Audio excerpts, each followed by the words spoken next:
Hello 10th class बच्चों, कल आपको नेताजी का चश्मा पाठ मैंने पढ़ाया था। इसमें बताया था कि ये कहानी देशभक्त नवयुवकों की कहानी, देशभक्त लोगों की कहानी है जो अपने स्तर पर देशभक्ति को प्रदर्शित करते हैं या देश के प्रति जो उनका कर्तव्य है उसको पूरा करते हैं। एक नेताजी की मूर्ति बनी हुई थी, उस मूर्ति पर जल्दबाजी में चश्मा नहीं लगा था। इसमें ये बताया गया और जिस प्रशासनिक बोर्ड या प्रशासनिक अधिकारी या उत्साही बोर्ड ने उस मूर्ति को बनाने की जिम्मेदारी ली थी, शायद उसका शासनकाल ख़त्म हो रहा था, इसलिए उसने जल्दी स्थानीय कलाकार को मूर्ति बनाने का आदेश दे दिया था। Page number 20, 3rd paragraph. जैसा कि कहा जा चुका है, मूर्ति संगमरमर की थी।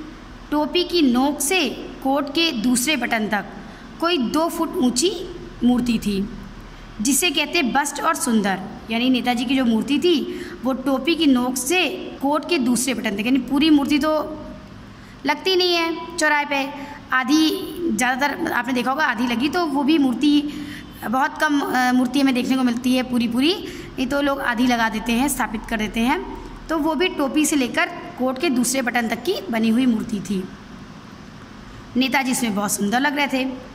कुछ मासूम और कम उम्र के फौजी वर्दी में मूर्ति को देखते ही बस मन में ये आता था कि दिल्ली चलो और तुम मुझे खून दो, ये उनका नारा जो था वो याद आता था।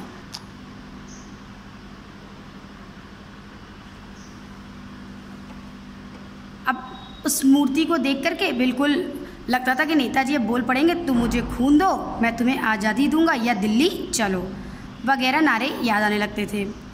इस दृष्टि से यह सफल और सराहनीय प्रयास था। मतलब जिसने भी मूर्ति बनाई बहुत अच्छी बनाई, एकदम सजीव मूर्ति देख करके लगता था नेताजी अब मुँह से बोल पड़ेंगे। केवल एक चीज़ की कमी थी जो देखते ही खटकती थी।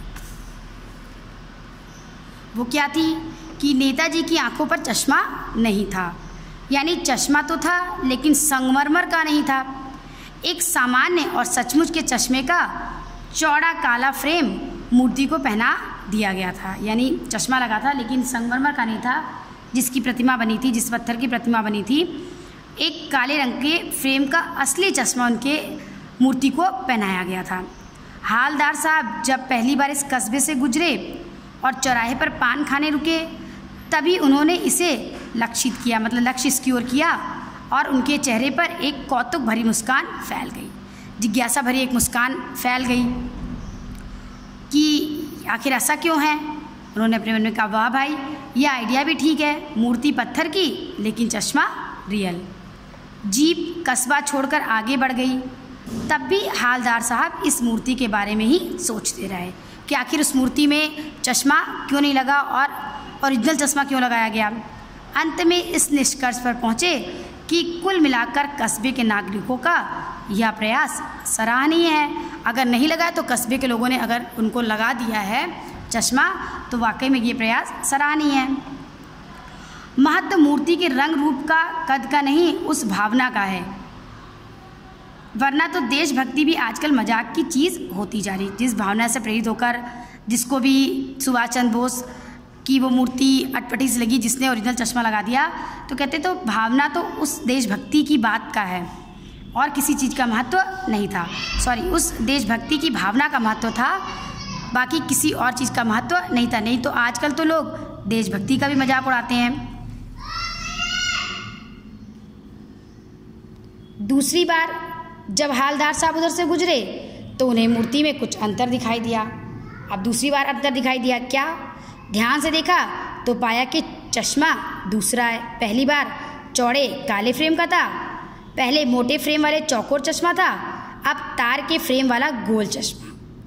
हालदार साहब का कौतुक, जिज्ञासा, हैरानी और बढ़ी। वाह भाई, क्या आइडिया है। मूर्ति कपड़े तो नहीं बदल सकती है लेकिन चश्मा तो बदल ही सकती है।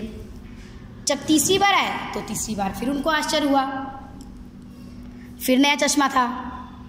हालदार साहब को आदत पड़ गई हर बार कस्बे से गुजरते समय चौराहे पर रुकना, पान खाना, मूर्ति को ध्यान से देखना, एक बार जब कौतूहल दुर्दमनी, यानी हर बार जिज्ञासा होती, हैरानी होती, जानने की इच्छा होती आखिर ऐसा क्यों हो रहा है, चश्मा क्यों बदल रहा है। तो एक बार जब उनकी ये जिज्ञासा दुर्दमनी है, मतलब उस जिज्ञासा को दबाना मुश्किल हो गया।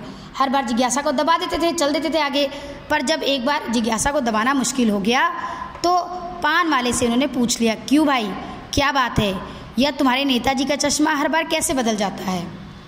उन्होंने पान वाले से ये प्रश्न किया।